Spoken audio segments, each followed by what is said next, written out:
Hello, friends.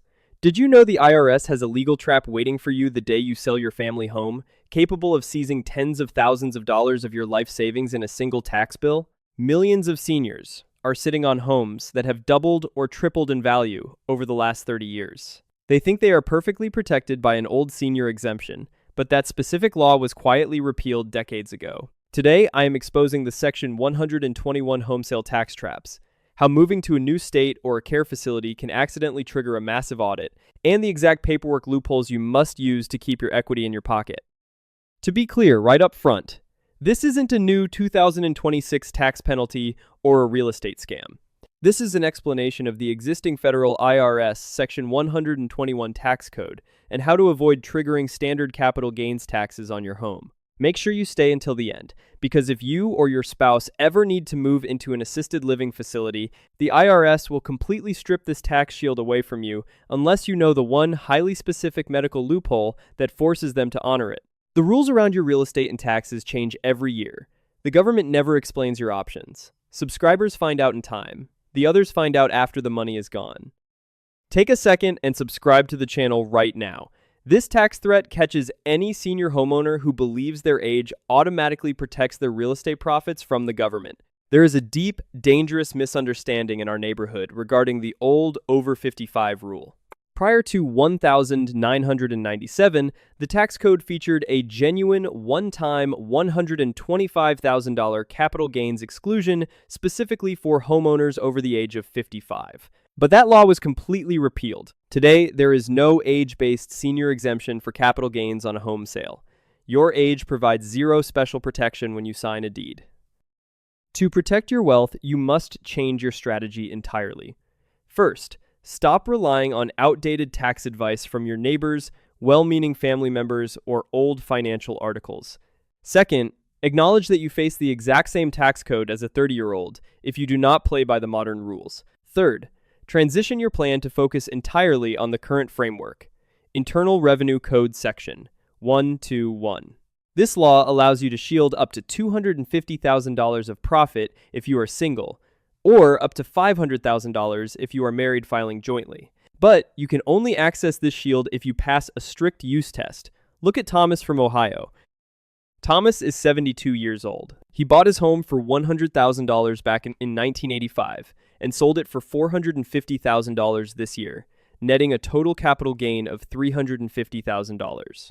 He did not worry about the sale because he was convinced his age shielded him from any taxes. Because he relied on the old myth, he didn't realize he was actually filing as a single filer, under the modern Section 121 single filer limit of $250,000. Out of his $350,000 gain, the first $250,000 was successfully shielded. But the remaining $100,000 of profit was completely exposed to a 15% long-term capital gains tax. That simple misunderstanding resulted in a surprise $15,000 IRS tax bill that arrived right in the middle of his retirement. Your numbers change your exposure instantly. If you are a senior single filer selling a home with a $200,000 profit, you are fully shielded by the base $250,000 single limit anyway. But if you are a single senior selling a home with a $400,000 profit, you sail right past the single limit, triggering massive capital gains taxes on the extra $150,000. To access that $250,000 or $500,000 shield, you have to pass the IRS's favorite calendar trap, the strict use test. This test applies to anyone attempting to claim the Section 121 exclusion on their federal tax return. To qualify for the tax shield, you must pass two distinct requirements. You must have owned the home, and you must have used the home as your primary principal residence for at least 24 months, which is exactly 730 days, out of the 5-year period immediately preceding the date of sale. To prove you pass, you must trace the calendar out exactly. First, identify your exact intended closing date for the sale of the property. Second, look backward on a calendar exactly 5 years from that closing date to establish your window. Third, count the exact number of days you physically spent living in the home as your main residence during that 5-year window. Fourth, if that number adds up to 729 days or fewer, you fail the test. Your entire profit becomes fully taxable. The 24 months do not have to be consecutive, but the total number of days must hit the mark. Look at Linda from Arizona.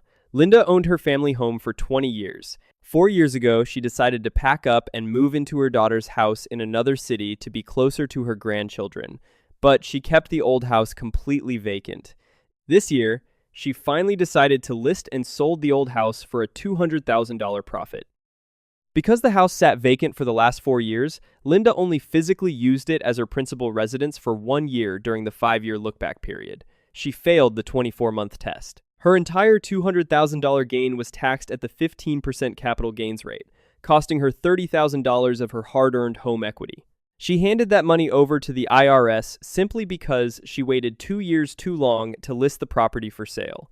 Your leasing and moving dates alter your liability completely. If you sell a property after renting it out to tenants for 3 full years, you fail the use test and your profit is 100% taxable. But if you sell the property after renting it out for 2.5 years, you pass the use test because you still lived in that home for 2.5 of the last 5 years. This exact timeline trap is what destroys the retirement savings of seniors who decide to change their residency to warmer climates, which means you have to understand the snowbird domicile trap. This applies directly to retirees who buy a new home in a tax-friendly state, like Florida or Texas, but hold on to their original northern home. You can only have one principal residence at a time in the eyes of the government. If you move to Florida, register your car there, and declare it your domicile to escape state income taxes, the IRS no longer considers your northern home your principal residence. The 5-year countdown clock on your northern home starts ticking the exact day you establish domicile in the new state. If you decide to declare a new state as your primary domicile, you must immediately evaluate the timeline for your old home. You have exactly 3 years from the date you changed your official residency to sell the old home and still pass the 2 out of 5 year rule. Do not let the old home sit vacant or rented for more than 36 months or that entire tax shield vanishes. Look at Robert from New York. Robert retired, moved to Florida, and changed his driver's license and voting registration in January 2022 to avoid New York taxes. He kept his New York house as a summer home, and then finally sold it in February 2026 for a $300,000 profit. The look-back period from February 2026 to February 2021 meant he only used the New York home as his principal residence for 11 months of that 5-year window. Specifically from February 2021 to January 2022, when he officially changed his residency. He failed the test. At a 15% tax rate, Robert was hit with a $45,000 federal tax bill. That massive bill completely wiped out the state income tax savings he thought he gained by moving to Florida in the first place. Your speed in letting go of the old property determines your tax fate. Selling the old home within 2 years of the move is perfectly safe, and your exclusion fully applies. Selling the old home 3.5 years after the move means your exclusion is completely destroyed. But the most heartbreaking trap in the entire tax code happens not when you move, but when you lose your spouse. This is known as the 2-year widow penalty, or the surviving spouse rule.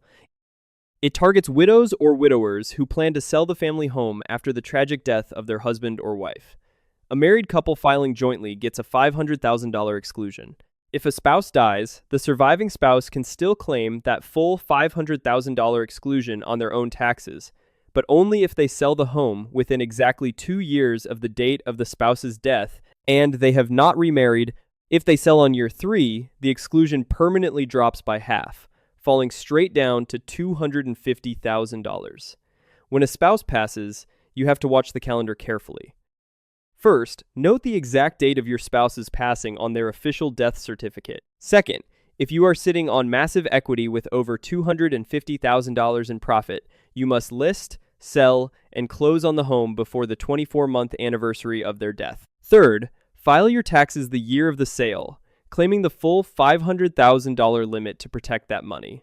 Take Mary from California. Mary bought her home with her husband in 1980 for $100,000. It is now worth $700,000, creating a $600,000 gain.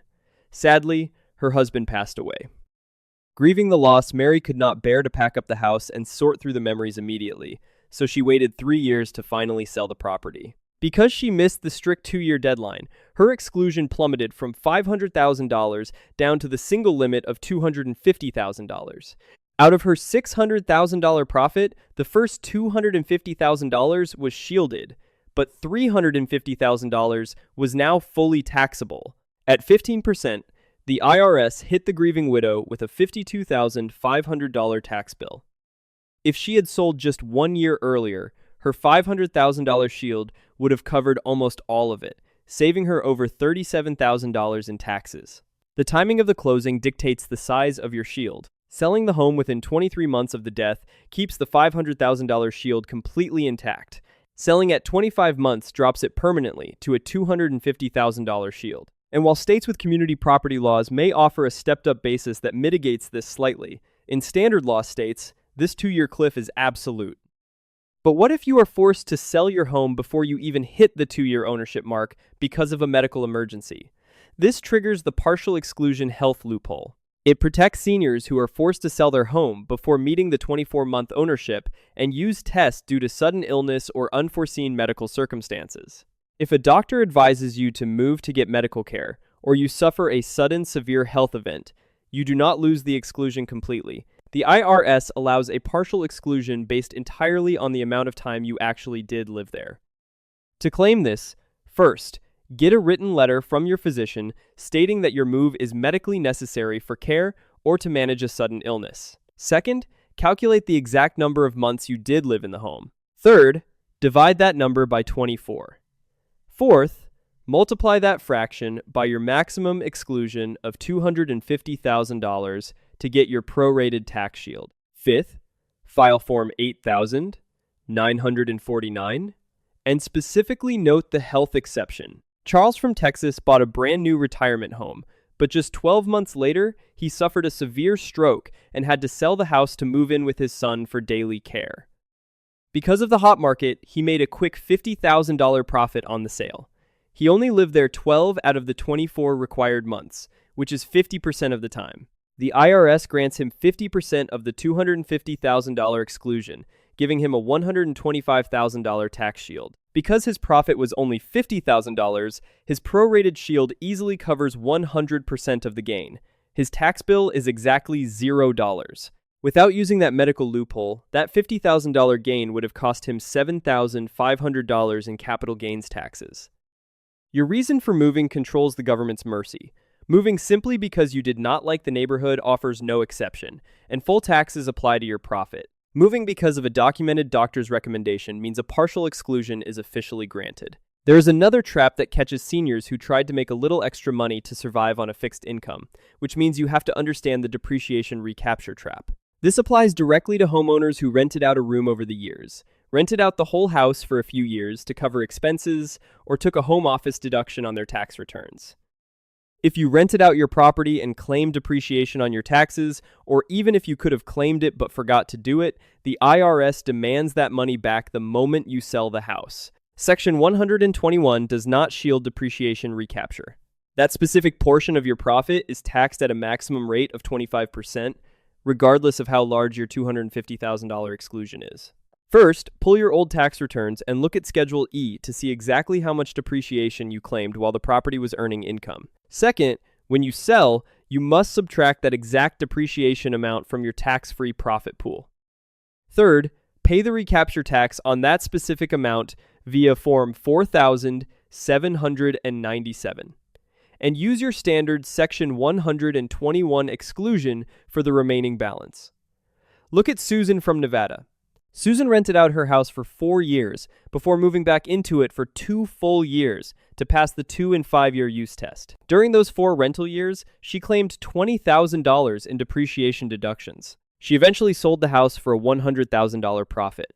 Susan assumed the whole $100,000 was completely tax-free under the main rule. But the IRS required that $20,000 in depreciation to be recaptured. She had to pay a 25% tax on that $20,000. Resulting in a sudden $5,000 tax bill. Only the remaining $80,000 of her profit was shielded by her Section 121 exclusion. Your rental history alters your final numbers at closing. A senior who never rented out any part of their home faces 0 recapture. A senior who rented a room on Airbnb for 5 years and took the deduction must pay the 25% recapture tax upon sale no matter what. Finally, what happens if a senior is completely incapacitated and forced into a care facility, making it impossible to pass the standard 2-year use test? The IRS has one incredibly powerful hidden exemption. This is the nursing home and care facility exception. It protects seniors who must move into a licensed care facility, like a nursing home or assisted living, and eventually need to sell their family home to pay for their rising care costs. Under Internal Revenue Code Section 121-7, if an owner becomes physically or mentally unable to care for themselves, the strict 24-month use test is suspended. As long as the senior lived in the home for just 1 year, which is 12 months, out of the 5-year window, any time spent in a state-licensed care facility legally counts as time living in the home for tax purposes. To invoke this protection, you must document the transition completely. First, obtain clear medical documentation from a physician proving the homeowner could no longer safely care for themselves. Second, verify the facility is officially licensed by the state to care for individuals with that specific condition. Third, confirm the senior physically lived in the home for at least 12 months during the 5 years before the closing date. Fourth, when filing the taxes, apply the care facility exception to claim the full 24-month use test and shield the profit from the sale. Look at Richard from Michigan. Richard lived in his house for just 14 months before his Alzheimer's disease advanced rapidly, forcing his family to move him into a licensed memory care facility. The house sat vacant for 3 full years before the family finally sold it to pay for his ongoing medical bills. Normally, 14 months fails the mandatory 24-month use test. The home generated a $200,000 profit upon sale. Without this specific loophole, a 15% capital gains tax would drain $30,000 directly from his medical funds. But by invoking Section 121D7, the 3 years Richard spent in the licensed facility count as time living in his house.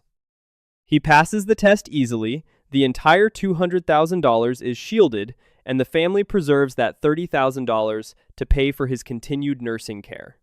Your choice of environment dictates your legal protection. Moving in with a healthy relative for daily care does not trigger this rule, meaning you fail the test. Moving directly into a state-licensed care facility means the exception legally applies, preserving your tax shield. Let me bring this all together. Stop believing the old over 55 myth. Track your exact days in the home against the 730-day requirement.